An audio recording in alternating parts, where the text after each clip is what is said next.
Comment se déroule l'entrée en Barovie et qu'est-ce qui se passe au village du même nom? Restez à l'écoute si vous êtes un maître de jeu de la malédiction d'Estrade, mais si vous êtes un joueur, je vous préviens qu'il y a des spoilers de la campagne et qu'il vaut mieux ne pas écouter.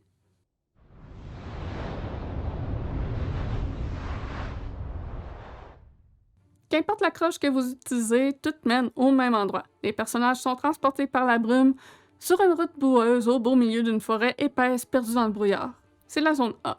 Ils auront plusieurs heures de marche à faire avant de voir quelque chose de nouveau, ce qui permet aux personnages qui ne se connaissent pas de faire plus ample connaissance. Ils atteindront ensuite la zone B, les portes de Barovie. Ce rempart colossal délimite la région et ses portes s'ouvrent à l'approche des aventuriers et se referment derrière eux, les emprisonnant symboliquement, puisqu'ils le sont depuis que la brume les a transportés. Si un personnage fait demi-tour et ne franchit pas la porte, il pourra constater que la route a disparu dans la brume. Cette structure est un vestige d'une époque oubliée, d'avant même que Strahd envahisse la vallée de son vivant. La route les guide ensuite vers le village de Barovie. Sur le chemin, les héros trouveront le cadavre d'un messager qui a été tué par des loups. Celui-ci est un envoyé du bourgmestre du village de Barovie, Kolian Indirovitch, et avait pour but de laisser une lettre rédigée par celui-ci aux portes de Barovie. Les joueurs pourront apprendre qu'Irena est en réalité adoptée par Kolian. Elle est la victime d'un vampire, et il mentionne de tous les laisser mourir car ils sont maudits. Si vous avez utilisé la croche de l'appel à l'aide, les joueurs pourront constater que l'écriture ne concorde pas avec la lettre qu'Arigal leur a remise. S'ils prennent trop de temps autour du cadavre, ils commenceront à entendre des loups dans la forêt qui se rapprochent tranquillement. S'ils s'attardent, décrivez que les hurlements se rapprochent et qu'un deuxième se joint au chant, puis un troisième, un quatrième. S'ils n'ont toujours pas compris le message qu'il vaut mieux partir, 5 loups sanguinaires sortent de la forêt et les attaquent. J'aime bien en ajouter un sixième qui reste à l'écart et observe. Un loup noir aux yeux vifs d'intelligence. Strahd qui observe les nouveaux venus pour évaluer s'ils valent la peine d'avoir son attention. Normalement, à ce stade-ci, les joueurs comprennent et courent vers le village qu'ils voient au loin. Mais advenant qu'ils tentent de rebrousser chemin, 20 loups se joignent de la partie pour leur faire peur et s'assurer qu'ils prennent la route vers la ville.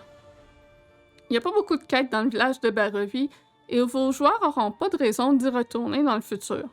Le village est là pour donner une idée de l'ambiance de la région, démontrer à quel point les habitants sont malheureux et introduire Irena. Si vous faites l'introduction optionnelle de la funeste demeure, ils rencontreront les enfants d'Hurst en arrivant, et en sortant de la maison, ils seront méfiants de tout ce qui les entoure.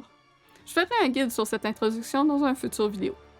Si vous n'utilisez pas cette introduction, la première personne que les personnages vont croiser, c'est Morgantha. Dans tous les cas, si vous désirez que vos joueurs accrochent sur cette tourte onirique et qu'ils ne soient pas méfiants d'elle, dépeignez-la comme étant une vieille dame des plus inoffensives, une grand-maman attentionnée, généreuse et surtout, ne montrez pas son portrait. Qui ferait confiance à ça? Pour la rendre moins louche, vous pouvez aussi changer la façon que le groupe la rencontre. Au lieu qu'elle soit seule dans la rue sombre à tirer son chariot, elle peut être installée au bord de la rue avec le contenu de sa charrette étalée et un ou deux baroviens qui lui achètent une tarte. Une façon simple aussi de soulever les soupçons est d'avoir toutes sortes de tartes, autant des desserts que des pâtés à la viande. Après tout, c'est la poudre d'os d'enfant qu'elles utilisent au lieu de la farine dans ces tourtes, et pas la chair de ceux-ci. Le reste de l'enfant est dévoré par les guenaudes du moulin.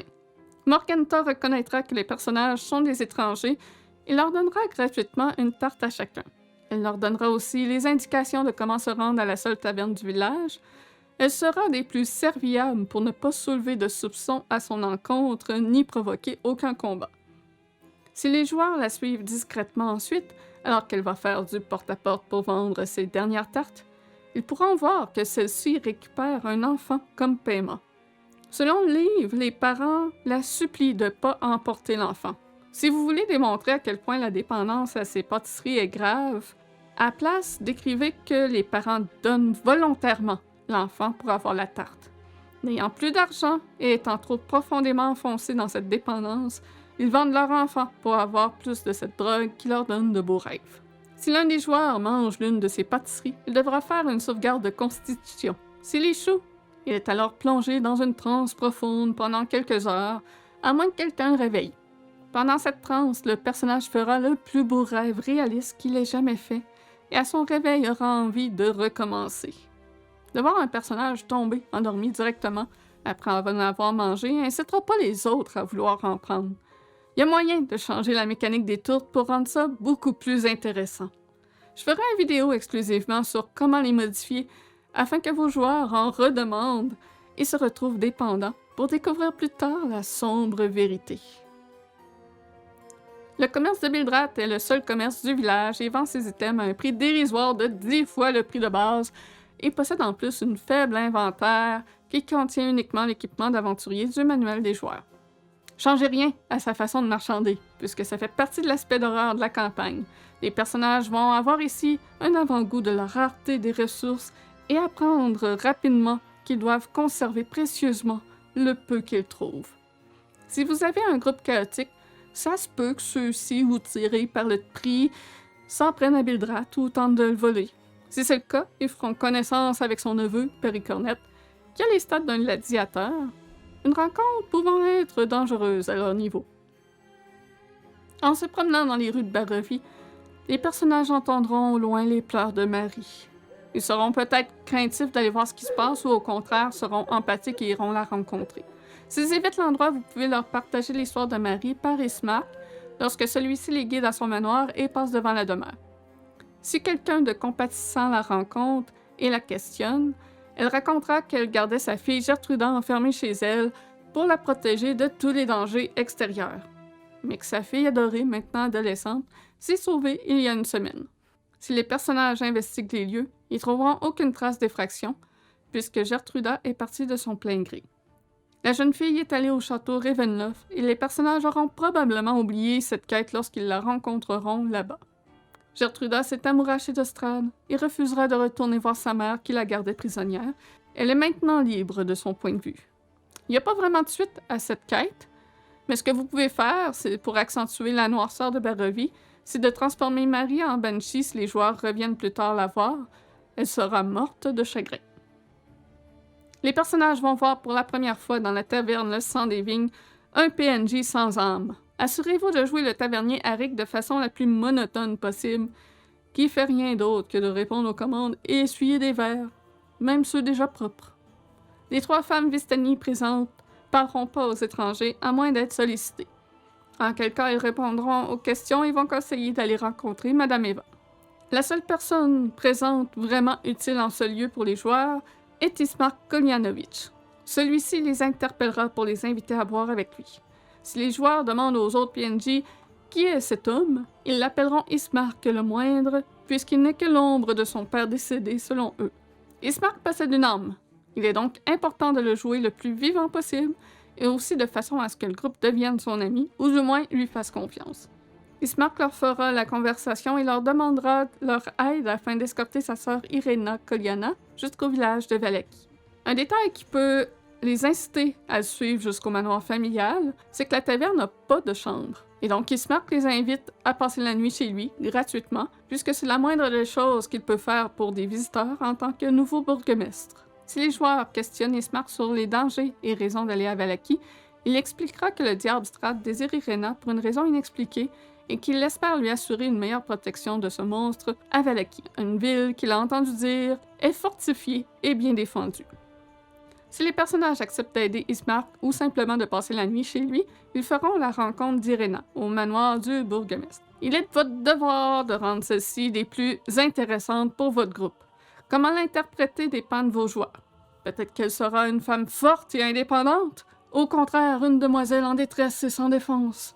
Allez-y avec votre jugement, de ce que vous connaissez de vos personnages et de vos joueurs. Sur place, ils apprendront que le manoir a été attaqué plusieurs soirs de suite par des loups et des morts vivants, et que ces attaques ont cessé il y a 3 soirs, lorsque leur père est mort suite de tout ce stress qui a causé une crise cardiaque. Selon le livre, ces attaques sont causées par Strahd, ce que je trouve n'a pas totalement de sens. Strahd s'affiche ainsi comme un tyran devant Irena. C'est pas comme ça qu'il va gagner son amour, et vu son intelligence, il le saurait. À la place, vous pouvez considérer que c'est l'une de ses concubines jalouses qui a planifié les attaques. Prenons Volenta. Strahd était peut-être trop occupé à choisir les aventuriers qui seraient transportés par la brume pour voir ce qui se passait, et il s'est aperçu de ce qui arrivait lorsque Collian, le père d'Ismark, est mort. Peut-être qu'il sait que c'est Volenta. Il l'a puni. Au contraire, n'a aucune idée qui dans sa cour était derrière les attaques, ou les personnages découvriront que ce n'était pas Strahd derrière ça s'ils le questionnent directement. Si vous gardez que les événements ont été causés par Strahd et qu'il est questionné pourquoi il a arrêté les attaques, il mentionnera que la mort de Collian n'était pas prévue et qu'il permet ainsi la famille de vivre leur deuil tranquille. Lorsque les personnages acceptent d'escorter Irena, celle-ci les suivra qu'à une seule condition, qu'ils aident Ismark à emporter leur défunt père à l'église pour le mettre en terre. Elle ne sort plus du manoir car le regard de Strahd sur elle cause une terreur dans le village et tous les habitants l'évitent. Advenant que votre groupe n'a aucun intérêt envers Ismark ou Irena et qu'ils refusent de les aider, paniquez pas. Ils pourront poursuivre l'aventure sans Irena, tout simplement. Et peut-être que dans le futur, Strahd les invitera à son mariage avec sa promise qu'ils auront rencontrée au tout début de l'aventure et que ce sera le moment de la confrontation finale. Les joueurs vont se retrouver face à leur premier dilemme moral où leurs actions ont des conséquences à l'église de Barovie. En arrivant là-bas, ils vont rencontrer le prêtre Donavitch et entendre les cris de supplication de Doru dans le sous-sol. Donavitch est affaibli par toutes ces nuits blanches de prière. Il prie le Seigneur du matin dans l'espoir que Doru soit sauvé. Lorsque questionné sur celui-ci, Donavitch va leur raconter que son fils a suivi un magicien puissant il y a 1 an dans une attaque contre le diable et que tous ont péri. Doru est revenu chez lui transformé par le diable. Il le garde dans la crypte pour la protection de tous, mais aussi la protection de son fils. Il refusera que quelconque mal lui soit fait, mais reconnaîtra que le groupe est trop fort pour qu'il s'impose physiquement s'il décide de tuer Doru. Il espère que son fils sera sauvé sans être tué. Les personnages auront le choix, laisser Doru enfermé, aller le voir pour le nourrir ou le tuer. Dans tous les cas, il y a des conséquences. Si Doru est laissé en vie, il finira par s'échapper, tuer son père et retourner auprès de Strahd. S'il est nourri, Donavitch poursuivra de le nourrir de son propre sang et Doru, ayant repris des forces, pourra s'enfuir. Et si le vampirien est détruit, Donavitch sera affligé de chagrin. Avant d'enclencher un combat avec Doru, celui-ci devrait essayer d'amadouer le groupe afin d'avoir leur empathie et d'essayer de les tromper pour se faire détacher. Doru fera de fausses promesses et jouera les victimes pour avoir leur pitié. Une fois détaché, il attaquera le perso le plus proche. Que Doru soit mort ou pas, Donavitch procédera à l'enterrement de Collian. Vous pouvez profiter de ce moment pour que le prêtre partage certaines informations, entre autres parler de la marche des morts et leur conseiller d'amener Irena à l'abbaye Saint-Marcovia.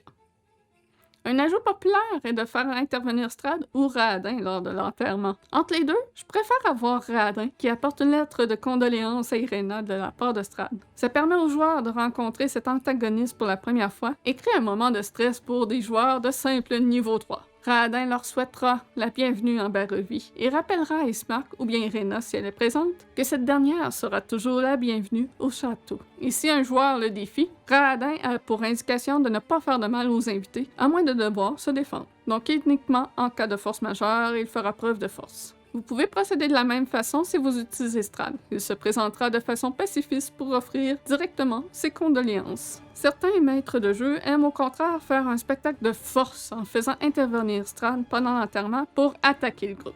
Personnellement, je trouve ça de mauvais goût, puisque Strahd est un homme civilisé, cultivé, même si c'est un monstre. Évidemment, ça dépend toujours de votre interprétation personnelle du vilain. Voilà, ça complète cette capsule sur le village de Barovie. Dites-moi en commentaire si vous préférez que vos joueurs rencontrent Strahd ou Raoden lors de l'enterrement. Quels sont vos ajouts préférés? Est-ce que vous développez plus ce village-là, même s'il y a peu de chances que vos joueurs y retournent? Si vous êtes impatient de voir le prochain guide sur les tourtes oniriques, qui sortira sur YouTube dans 2 semaines, rejoignez notre Patreon. Nos membres ont un accès anticipé dès que les vidéos est prêt. Et si vous voulez voir une campagne de la malédiction de Strahd, où je suis la maître de jeu, allez voir les brumes de Ravenloft. Évidemment, n'oubliez pas de cliquer sur le petit pouce au bas du vidéo, sur la cloche si vous voulez rien manquer. Abonnez-vous si ce n'est pas déjà fait. Un immense merci à tous ceux qui nous supportent ici, sur Twitch, Patreon et via notre boutique Redbubble. Sur ce, je vous dis à la prochaine. Bye bye.